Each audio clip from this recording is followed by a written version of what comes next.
Terjadinya peningkatan pasien HIV/AIDS di Sumatera Selatan disebabkan karena adanya kaum heteroseksual, sehingga untuk mengatasi hal tersebut, menurut Kepala Dinas Kesehatan Sumatera Selatan, Dr. Trina Warman, butuh kerjasama dan kolaborasi dari seluruh pihak.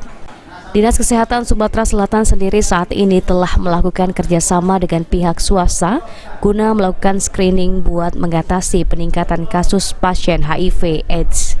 Sehingga jika dari hasil screening jika ditemukan adanya kasus HIV/AIDS, maka bisa dilakukan pencegahan, yaitu membawa sang pasien ke rumah sakit untuk dilakukan pengobatan. Dengan pihak-pihak swasta untuk melaksanakan screening ini, sehingga dengan adanya ditemukannya kasus-kasus bisa diobati sesegera mungkin, nggak tanpa mereka menyebabkan kematian, karena kan kematian sudah AIDS lebih tinggi.